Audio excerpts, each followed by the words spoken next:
ओम सहना भवतु सहनौ भुनक्तु सह वीर्यं कर्वावहै तेजस्विनावधीतमस्तु मा विद्विषावहै। ओम शांति शांति शांति। केनोपनिषद का हम अध्ययन कर रहे हैं। यह अध्ययन बहुत गहराई से करना चाहिए क्योंकि वो सामवेद में आया है। सामवेद की तलवकार शाखा का में आया हुआ यह केनोपनिषद है।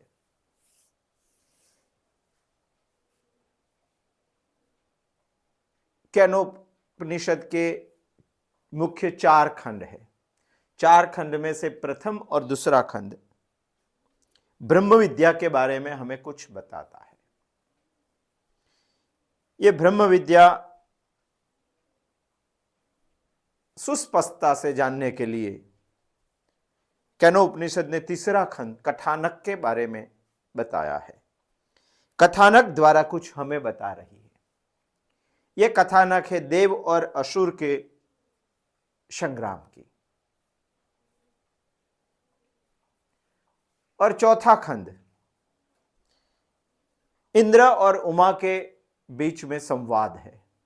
ये 4 खंड का हम अध्ययन कर रहे हैं। अभी तीसरे खंड की पूर्णता पर हम थे। अभी चौथे खंड में हम प्रवेश कर रहे हैं। ये जो कथानक बताया गया है, ये कथानक बहुत गहराई से समझना पड़ेगा। देव और असुर के संग्राम का कथानक। उपनिषद ने सिर्फ ये कथानक कहानी बताने के लिए, टाइम पास के लिए हमें नहीं बताया है।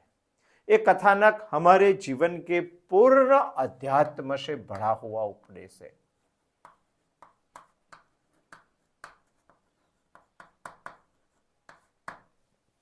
ये कथानक में मनुष्य जीवन में पूर्ण अध्यात्म कैसे आ सके, उसकी समझ के लिए ये कथानक उपनिषद ने बताया हुआ है। उसी दृष्टि से हमें ये कथानक सुनना चाहिए। शक्य होता है ईश्वर को मनुष्य ये जन्म में न समझ सके।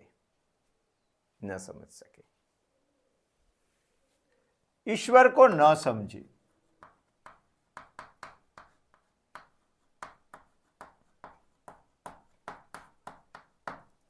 वैसे भी इस दुनिया में जन्म लिए हुए सभी मनुष्यों का आप सर्वे करेंगे तो कितने लोग ईश्वर को समझते हैं, और समझते हैं तो गलत समझते हैं। सही कैसे समझेंगे? सही समझने के लिए हर एक इंसान को उपनिषद, श्रीमद् भगवत गीता और ब्रह्म सूत्र का अध्ययन करना ही चाहिए।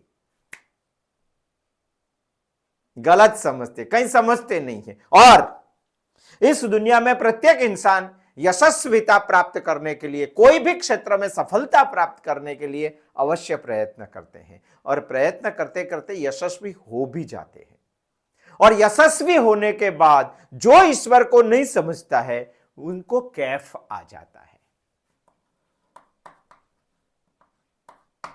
इसमें एक बात है यशस्विता। पहले तो इंसान ईश्वर को समझता नहीं है। जीवन में यशस्विता तो मिलती है। जब यशस्विता मिलती है और ईश्वर को नहीं समझता है तो उनको कैफ आ जाता है। कैफ का दूसरा नाम यहां हम लेते हैं मिथ्याभिमान। जैसे अभिमान करने जैसी कोई बात है ही नहीं उनके पास, फिर भी वो मेरी बात है ऐसा सोच के मिथ्या अभिमान में गिर जाते हैं, उन्मत्त हो जाते हैं और अधःपतित हो जाते हैं। यह मनुष्य जीवन की कहानी है। यह कहानी ये हमें बता रहा है कथानक। ये तो क्रम है, होता ही है जीवन में, अधःपतित हो ही जाता है। कैसे अधःपतित होता है वो पीछे बताए हुए चिंतनों में बहुत गहराई से हमने लिया था।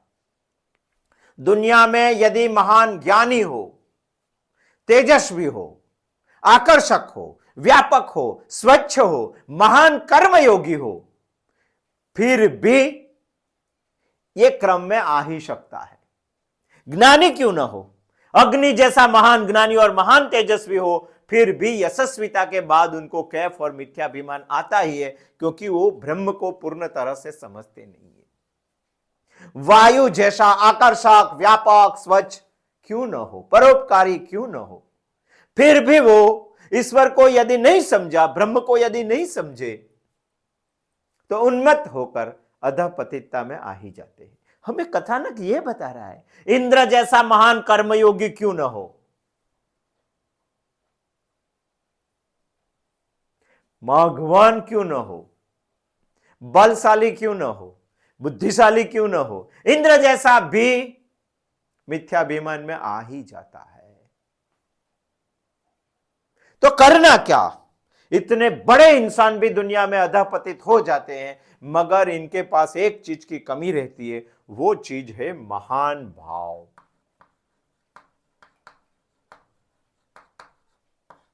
ये महान भाव मिलता कहां है? ईश्वर के पास मिलता है, खरीदने से नहीं मिलता है। यदि ब्रह्म, ईश्वर, परमात्मा हम पे प्रसन्न हो जाए तो बख्शिश के रूप में हमें महान भाव देते हैं। ये क्रम हमने पूर्ण तीसरे खंड में पूरे तरह से समझा था। अभी हम ये उपनिषद के अध्ययन के बाद सार निकालने का सोच रहे तीसरे खंड का, कि ये कथानक पूर्ण अध्यात्म समझाता है, पूर्ण अध्यात्म। ईश्वर को नहीं समझते, यशस्वी हो जाते, कैफ आ जाता है, मिथ्याभिमान आ जाता है, अधपतित हो जाता है। यदि मिथ्याभिमान आया तो महान ज्ञानी हो, तेजस्वी हो, स्वच्छ हो, आकर्षक हो, व्यापक हो, महान कर्मयोगी इंद्र जैसा हो, फिर भी अधपतन हो ही जाता है। तो क्या करना? तभी हमें महान भाव चाहिए। महान भाव कहां मिलेगा? ईश्वर के पास मिलेगा। ईश्वर सभी को नहीं देता है, जिसके ऊपर प्रसन्न होता है उसको बख्शिश के रूप में महान भाव देता है। महान भाव मिलने के बाद भी पूर्ण ब्रह्मीकरण हमारा नहीं होता है, बाद में हमें गुरु की आवश्यकता होती है। मगर गुरु भी कैसा होना चाहिए? गत बुधवार को हमने वही सोचा था, स्त्री जैसा प्रेम, वात्सल्य, स्नेह से भरपूर होना चाहिए, आकर्षक होना चाहिए, हमें पसंद होना चाहिए। इसीलिए ये कथानक में ब्रह्म ने यक्ष के रूप में आकर, बाद में उमा के रूप में आकर उपदेश दिया। ये तो होना ही चाहिए। हमारे चाहे कितने भी गुण दोष गुरु को मालूम हो, फिर भी उसकी नजर से हम तसु मात्र भी निम्न आना नहीं चाहिए।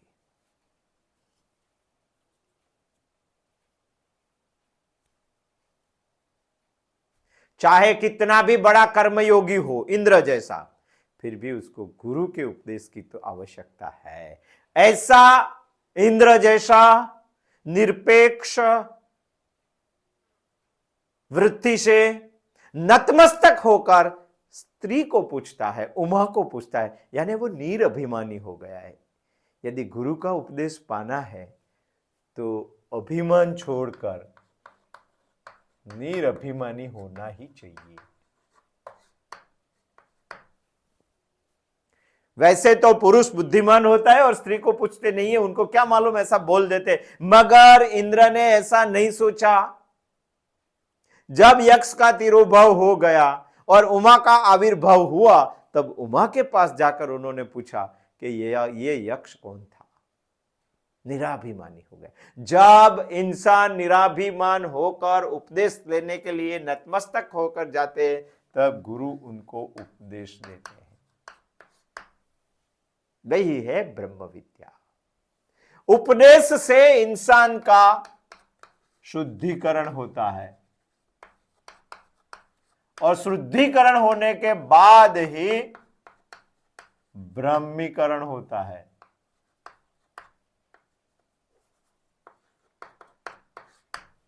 हमें यहां तक पहुंचना है, हमें यहां से शुरुआत करनी है। और यह कथानक में तीनों देवता यहां तक पहुंचते हैं, ब्रह्मीकरण से ब्रह्मीकरण तक। यदि हमें ब्रह्मीकरण करना है, ब्रह्म को, ईश्वर को, परमात्मा को साक्षात्कार करना है, उसको समझना है, तो ये चैनल से जाना पड़ेगा। नहीं तो ये होगा, यदि ये ही हो गया तो हमारा अधःपतन भी हो सकते हैं, यहां से हम उन्मत्त भी हो सकते हैं, यहां से हम अधःपतित भी हो सकते हैं, और हमारा राग द्वेष से भरा अंतःकरण भी हो सकता है, यानी अशुद्धियों बढ़ती है। जितनी अशुद्धि बढ़ती है उतना हम यहां से दूर जाएंगे। ये रास्ता पकड़ना है या ये रास्ता पकड़ना है, इंसान को सोचना चाहिए। हमें तो ब्राह्मीकरण करना है, यदि ब्राह्मीकरण करना है तो शुद्धिकरण करना ही पड़ेगा। यदि शुद्धिकरण करना है तो उपदेश की आपको जरूरत है, ब्रह्म विद्या के उपदेश की जरूरत है। तो आपको नतमस्तक होकर, निराभिमानी होकर कोई गुरु के पास जाना है। गुरु के पास जाना है तो गुरु स्त्री उमा जैसा होना चाहिए, वात्सल्यपूर्ण होना चाहिए, प्रेम होना चाहिए उसमें,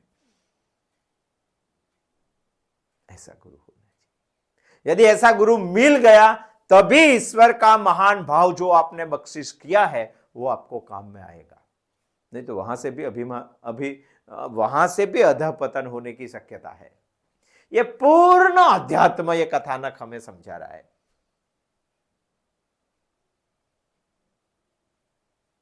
यदि ये करना है तो इसके लिए हमें उपनिषद ने मंत्र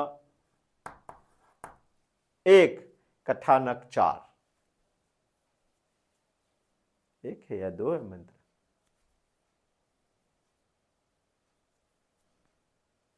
हमें समझना पड़ेगा। सभी देव इंद्र को बोलते हैं कि आप यक्ष के पास जाइए और पहचानिए। अग्नि और पवन देव तो, वायुदेव तो जाके आए हो, उनको तो बोल दिया हमारी सक्षमता नहीं है, आप जितना जानते हैं उतना ही हम यक्ष को जान पाए हैं। तो ज्यादा जानने के लिए इंद्र खुद जाता है। जब इंद्र जाता है तभी यक्ष तिरोभाव हो जाते हैं और उमा का आविर्भाव जो हो जाता है। सतस्मिन एव आकाशे, यही जगह पर यक्ष का तिरोभाव हो जाता है, उमा का आविर्भाव हो जाता है। तभी इंद्र नम्र होकर स्त्री को पूछता है, प्रश्न पूछता है कि यक्ष कौन था। तभी ये उमा देवी इंद्र को क्या प्रत्युत्तर देती है वो हमें ये मंत्र में समझना है। ये मंत्र में समझना, सा ब्रह्मेति होवाच ब्रह्मणो वा एतद् विजये महीयध्वमिति ततो हैव वेदांचकार ब्रह्मेति। ये मंत्र है, हमें शब्दशः उनको समझना पड़ेगा। शब्दशः ऐसा है, सा ह उवाच, सा यानी स्त्री के लिए प्रयोग किया हुआ शब्द है, ते उमा देवी, साह, ह यानी स्पष्ट रूप से, सही माने में, उवाच यानी कहा, ते उमा देवी ने कहा, सा ह उवाच, सा ब्रह्मेति उवाच, साह उवाच, क्या कहा, ब्रह्म इति, बहुत स्पष्ट और बहुत संक्षिप्त प्रत्युत्तर उमा देवी ने दिया। इंद्र ने पूछा कि ये यक्ष कौन है, तभी उमा देवी ने प्रत्युत्तर दे दिया, ते उमा देवी ने कहा ब्रह्म इति, आप जिनके बारे में पूछ रहे ये ब्रह्म है, यानी परमात्मा है। आगे थोड़ा संक्षिप्त में प्रत्युत्तर दिया उन्होंने, यही मंत्र ने, ब्रह्मणो वा एतद् विजये महीयध्वमिति ततो, ब्रह्मणः वै एतद् विजये महीयध्वम इति ततो। क्या बोला, ब्रह्म ने ही असुरों के ऊपर विजय पाकर आपको महिमावान बनाए। इतना संक्षिप्त प्रत्युत्तर दिया। एवं वेदांचकार ब्रह्म इति, ये प्रत्युत्तर सुनकर इंद्रदेव को ब्रह्म समझ में आ गया। इतना मंत्र बता, शा ब्रह्मेति उवाच, शाह उवाच ब्रह्म इति। उमा देवी ने इंद्र को प्रत्युत्तर दिया, ये ब्रह्म ही है। कैसे, कौन ब्रह्म है, तो बताया ब्रह्मणः वै एतद् विजये मयि ध्वम् इति तत्। जो मैं किस ब्रह्म की बात कर रहा हूं, उमा देवी ने बताया, जो ब्रह्म ने असुरों के ऊपर विजय प्राप्त कर आपको महिमा दिलवाई है। आपको जो महिमा प्राप्त हुई है, देवों को, इंद्र के देव, देवों के देव इंद्र को देवों के राजा इंद्र को उमा देवी बता रही है, प्रत्युत्तर दे दिया कि आप जो बोल रहे हैं कि ये यक्ष कौन था जो अंतर्धान हो गया, तो उमा देवी ने बता दिया वो ब्रह्म ही है, ये ब्रह्म ही है। वो ब्रह्म है जिन्होंने असुरों के ऊपर विजय प्राप्त कर कर आपको महिमा दिलवाई है। उमा का ये वाक्य सुनकर इंद्र को ब्रह्म समझ में आ गया। इतना बताता है ये मंत्र, पहला मंत्र चौथे खंड का। उमा देवी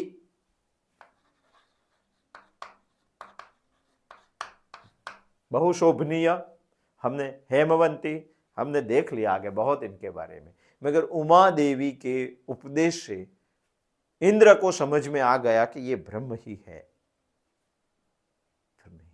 उमा देवी के उपदेश से ब्रह्म को समझ में आ गया, इसीलिए उमा देवी को हम विद्या देवी भी बोल सकते हैं।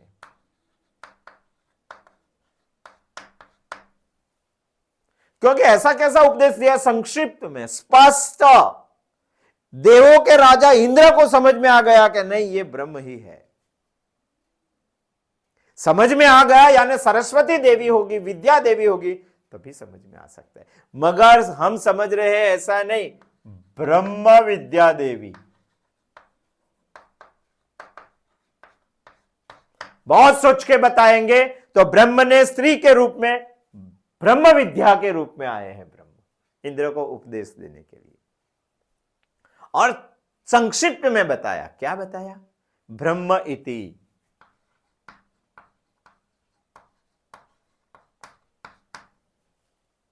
ये ब्रह्म ही है, ऐसा संक्षिप्त में बता दिया। संक्षिप्त यानी इंद्र समझ गया कि जो तिरोधान हो गए और आविर्भाव हो गए, वो बता रहे कि जो तिरोधान हुआ वो यक्ष ब्रह्म ही है। इंद्र को आश्चर्य था, आश्चर्य। तभी संक्षिप्त में प्रत्युत्तर दिया जाता है, ब्रह्म इति। स होवाच ब्रह्मणो वा सा ब्रह्मेति होवाच। उमा देवी, विद्या देवी ने बताया ये ब्रह्म ही है, ये ब्रह्म ही है। जो आप सोच रहे हैं कि कौन था, तो ब्रह्म ही। इंद्र को आश्चर्य हो गया कि अभी तो था, कहां चला गया। हमारे जीवन में भी बहुत सारी बातें आश्चर्यकारक आती है। जब आश्चर्यकारक, ऐसा क्यों हुआ, ये क्यों हुआ, ये मेरे पास ही क्यों, ऐसा जब आश्चर्यकारक आपको लगता है, तभी उनको संक्षिप्त में एक प्रत्युत्तर दे देना।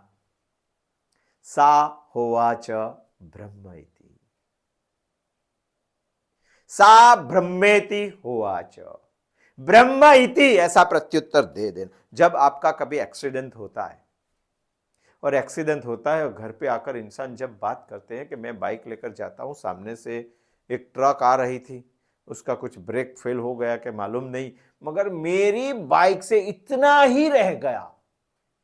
मुझे समझ में नहीं आ रहा है कि इतना में क्यों रह गया, नहीं तो मैं आज पूरा चला जाता। इतना ही रह गया, तो इतना क्या है, ये आश्चर्य है, वो ब्रह्म इति। इंद्र को एक आश्चर्य था, वायु ने देखा, अग्नि ने देखा, मुझे दिखाई दिया और तिरोधान हो गए। ये क्या है, ब्रह्म इति। आज यशस्वी बहुत होते हैं दुनिया में, पैसों से यशस्वी होते हैं, कीर्ति से यशस्वी होते हैं, सत्ता से यशस्वी होते हैं, संतति से यशस्वी होते हैं, मगर ईश्वर को भूल जाते हैं। उनको कभी एक जगह पर बैठकर सोचना चाहिए, मेरे पास इतने सारे पैसे क्यों, ब्रह्म इति। मेरी इतनी सारी कीर्ति क्यों, ब्रह्म इति। मेरे पास इतनी सारी सत्ता क्यों, ब्रह्म इति। मेरे पास इतने सारे संतान क्यों, ब्रह्म इति। जैसे विद्या देवी ने, उमा देवी ने बहुत संक्षिप्त में इंद्र को प्रत्युत्तर दे दिया, वैसे हमें भी हमारे जीवन में जब भी आश्चर्यकारक कोई घटना बनती है तभी प्रत्युत्तर खुद को देना चाहिए, ब्रह्म इति। एक बार भूकंप आया था, धरती पूरी हिल गई थी, एक इंसान का पूरा मकान बैठ गया। उसी समय वो घर से ध्वजवंदन करने के लिए बाहर निकले थे उनके बच्चों के साथ। पूरा घर गिर गया। यदि ध्वजवंदन के लिए बाहर नहीं निकले होते तो सभी चले जाते। आज भी वो पूछ रहे, साल हो गई उनको, तो आज भी वो पूछ रहे कि ऐसा क्यों। प्रत्युत्तर देना चाहिए, ब्रह्म इति, ब्रह्म इति। अभी एक इंसान मुझे मिला था, करीबन उनके 7 साल 7 या 61 साल की कुछ उम्र होगी। उन्होंने बताया कि मुझे कोरोना हो गया था, हॉस्पिटल में एडमिट कर दिए थे। मेरी चारों ओर कोरोना वाले लोग थे और मेरी चारों ओर के लोग को कोरोना में चले जाने के बाद ननामी में बांध के स्मशान में सब लोग ले जा रहे थे, मगर मैं बच गया।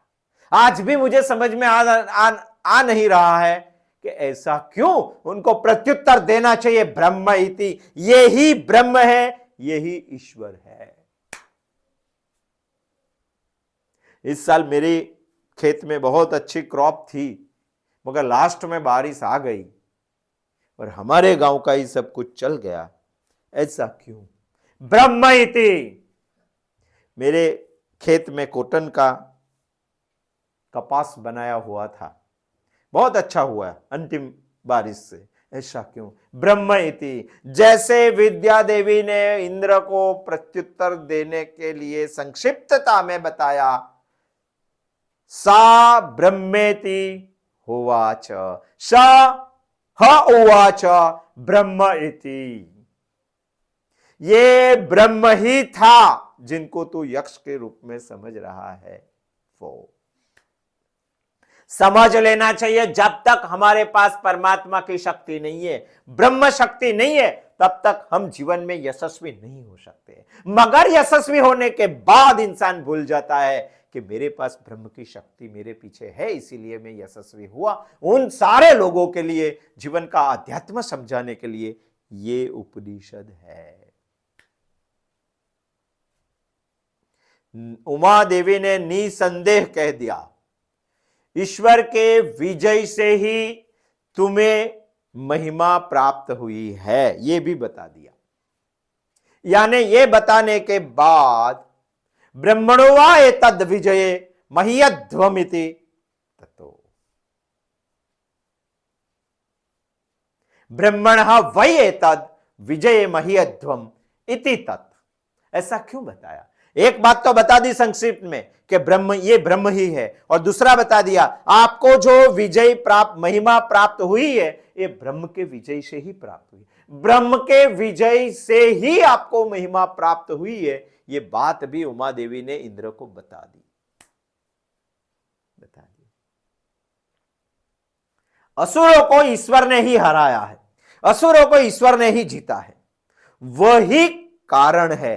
तुम तो मात्र माध्यम हो। दो बात बताने के लिए उपनिषद यहां हमें बता रही है।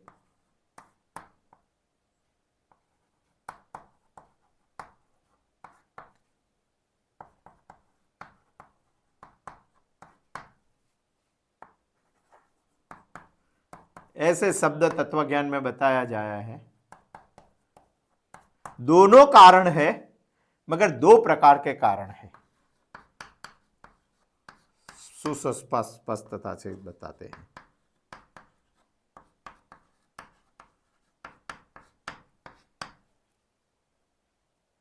उपादान कारण है और निमित्त कारण है। उमा देवी इंद्र को बताना चाहती है कि ब्रह्म के विजय से ही आपको महिमा प्राप्त हुई है, इसीलिए ये विजय प्राप्त करने के बाद, महिमा प्राप्त करने की बात में आप तो मात्र निमित्त है, मेन कारण तो, उपादान कारण तो ब्रह्म है, आप तो निमित्त है। जैसे कि मुझे सब्जी काटनी और चाकू लेकर काटता हूं, तो चाकू तो मात्र निमित्त है, काटने वाला तो मैं हूं। विजय प्राप्त करने वाला तो ब्रह्म है। घट बनाना है तो घट बनाने के लिए दो कारण होते हैं। दो कारण में एक कारण ऐसा है जिस कारण के बगैर घट का अस्तित्व ही नहीं रहता है। यदि कारण नहीं तो घट नहीं। मगर दूसरा भी एक कारण है, जो कारण के बगैर घट नहीं बनता, मगर कारण नहीं रहता है फिर भी घट रहता है, उसको बोलते हैं निमित्त कारण। जैसे कि घट बनता है, उसका एक उपादान कारण है, वास्तविक कारण है, वो दिखावे का कारण है। ये वास्तविक कारण, घट बनाने के लिए मिट्टी उनका वास्तविक कारण है। यदि मिट्टी नहीं रहती तो घट बनता ही नहीं है। यदि मिट्टी का अस्तित्व नहीं है तो घट का भी अस्तित्व नहीं है। मगर सिर्फ मिट्टी से भी नहीं बनता है, कुंभकार होना चाहिए। वो कुंभकार एक घट बनाने का निमित्त कारण है। मगर यदि कुंभकार यम सदन पहुंच जाएगा तो घटा नहीं रहेगा क्या? घट नहीं रहेगा क्या? इसीलिए उनको निमित्त, ये अंतः कारण है, ये बाह्य कारण है। हमें समझे, उमा देवी इंद्र को यही बता रही है कि आपको असुरों के सामने विजय प्राप्त हुआ और विजय प्राप्त होने के बाद आप महिमावान बन गए, तो आप ऐसे समझने लगे कि ये सब हमें प्राप्त किया है। ऐसा नहीं है, ऐसा नहीं है। आपको मिथ्या अभिमान हो गया है। अस्माकम एव विजय अस्माकम एव महिमा इति देव समझने लगे थे। उमा देवी उनको ही बता रही है, विद्या देवी उनको ही बता रही है कि आपको मिथ्याभिमान हो गया है। वास्तव में आपका विजय असुरों के सामने ब्रह्म का विजय है, उसी से ही आपको महिमा प्राप्त हुई है। आप तो मात्र निमित्त हो, विजय प्राप्त करने में मुख्य कारण ब्रह्म है, नहीं तो आप मात्र निमित्त हो।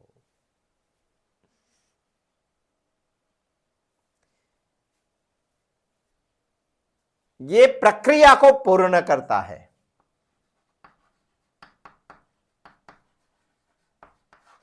परिणाम नहीं ला सकता है, ये परिणामजन्य है। बहुत गहराई से सोचेंगे, कभी हम आएंगे तभी, कभी दूसरी बार ये विषय आएगा तभी। मगर यहां हमें ये सोचना चाहिए, उमा देवी इंद्रदेव को उपदेश दे रही है कि आपने जो असुरों के सामने विजय प्राप्त किया और आपकी महिमा बढ़ी, उसमें मुख्य कारण है, उपादान कारण है, वास्तविक कारण है, अंतः कारण है ब्रह्म, परमात्मा, ईश्वर। और आप ऐसा समझ रहे कि हमें विजय प्राप्त की है हमारे शक्ति से, हमारी बुद्धि से, हमारी मेहनत से, तो वो निमित्त कारण, उसमें आप तो सिर्फ निमित्त हो, वो मुख्य है, ब्रह्म मुख्य है। यही बताने का है, आप सिर्फ माध्यम हो। माध्यम, श्रीमद् भगवत गीता भी ऐसा बता रही है। मुझे लगता है भगवान ने ये श्लोक उपनिषदों का सार बताया है, तो सही बात है, उपनिषदों से ही कुछ लेकर बताया है। कैनोपनिषद जैसे यहां ये बता रही है, ऐसे श्रीमद् भगवत गीता के 11वें अध्याय के 33वें श्लोक में भगवान ने कुछ बताया। तस्मात् त्वमुत्तिष्ठ यशो लभस्व जित्वा शत्रुन् भुक्ष राज्यं समृद्धं मयेवेते निहिता पूर्वमेव निमित्त मात्र भव सव्यसाचिन्। क्या बताया भगवान? हे अर्जुन सव्यसाची, उत्तिष्ठ, तस्मात् तुम उत्तिष्ठ, उठ और यश को प्राप्त कर ले। शत्रु के सामने लड़कर समृद्ध राज्य और यश को प्राप्त कर ले। ये तुझे निमित्त बनना है, भगवान ने बताया। मये वेते निहिता पूर्वमेव, भगवान की इच्छा थी, श्री कृष्ण की इच्छा थी कौरवों का विनाश करना और पांडवों का विजय करना, धर्म अधर्म का नाश करना और धर्म की संस्थापना करना। ये सब भगवान ने बताया, मैंने कर दिया है। ईश्वर का संकल्प यानी होगा ही, ऐसा ही होगा। भगवान यही बता रहे कि मये वेते निहिता पूर्वमेव, मैंने पूर्व से ही कौरवों को हन के रख दिया है। आपको सिर्फ माध्यम बनना है, आपको सिर्फ निमित्त बनना है। ईश्वर को कोई भी कार्य की पूर्णता के लिए मनुष्य के सहाय की आवश्यकता नहीं है। बहुत ध्यान से समझना। ईश्वर कार्य पूर्ति के लिए मनुष्य की सहायता की आवश्यकता नहीं है, मगर ईश्वर की इच्छा पूर्ति के लिए कार्य करके मनुष्य को शाश्वत कल्याण कर लेना चाहिए। दोनों सेंटेंस से समझना। ईश्वर को कार्य पूर्ति के लिए, जब ईश्वर को इच्छा होती है और उनकी कार्य पूर्ति करनी है, तो कार्य पूर्ति के लिए मनुष्य की आवश्यकता नहीं है। कई लोग बता रहे हैं कि देवों ऊपर विजय प्राप्त करने, दानवों के ऊपर विजय प्राप्त करने के लिए ब्रह्म को देव की जरूरत पड़ी। ईश्वर की इच्छा पूर्ति के लिए, कार्य के लिए मनुष्य की आवश्यकता नहीं है। कई लोग ऐसा भी बता रहे, श्री कृष्ण ने कौरवों के ऊपर विजय पाना था तो पांडवों की जरूरत, मनुष्य की आवश्यकता ही नहीं है, मगर ईश्वर की इच्छा अनुसार कार्य पूर्ति करके मनुष्य को शाश्वत कल्याण कर लेना चाहिए। ये भगवान बता रहे, निमित्त मात्रम। जैसे कुरुक्षेत्र में कृष्ण थे, वैसे यहां उपनिषद में उमा देवी है। जैसे कुरुक्षेत्र में कौरव थे, वैसे केनो उपनिषद में असुर है। जैसे कुरुक्षेत्र में पांडव थे, ऐसे उपनिषद में देव है। उमा देवी उपदेश कर रही है, विद्या देवी उपदेश कर रही है। जैसे कुरुक्षेत्र में अर्जुन थे, वैसे यहां उपनिषद में इंद्र है। बहुत साम्यता है। उमा देवी यही बता रही है, आपके विजय और महिमा में तो ब्रह्म ही है। आपका विजय नहीं, आप तो निमित्त है, उपादान तो ब्रह्म ही है। ईश्वर के बगैर कुछ नहीं होता है। देवों को मिथ्या अभिमान हो गया था।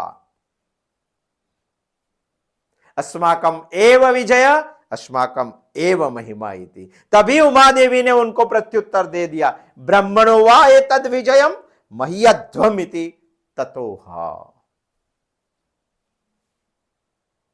आपके विजय के बाद महिमा प्राप्त आपने जो की है, उसमें ब्रह्म ही मुख्य कारण है, ब्रह्म ही वास्तविक कारण है, ब्रह्म ही अंतः कारण है, ब्रह्म ही उपादान कारण है। आप तो सिर्फ माध्यम है उसमें, और आप अंतः समझ चुके हैं, इसलिए आपको मिथ्या ज्ञान हो गया, मिथ्याभिमान हो गया है।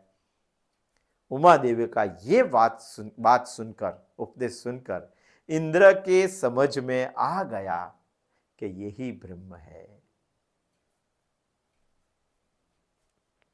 उमा देवी के, विद्या देवी के ये वाक्य से महान कर्मयोगी इंद्र था, फिर भी उनको बोध हो गया कि ये ब्रह्म है। ये तीनों देवों की जानना चाहिए। ये तीनों देवों ने ब्रह्म को जाना है, अग्नि, वायु, इंद्र। दूसरे लोगों से ये तीनों बहुत आगे है, आगे बढ़ो। ये तीनों देवों से, ये सभी देवों से ये तीन देव बहुत आगे बढ़कर है। तीन में भी इंद्र आगे है। उपनिषद ने ये भी बताना चाहिए। उपनिषद ऐसी ही कुछ बात बताना चाहती है। आने वाले मंत्र में उपनिषद क्या बताती है, आने वाले बुधवार को आएंगे और कुछ हम सोचेंगे। अस्तु, जय श्री कृष्ण।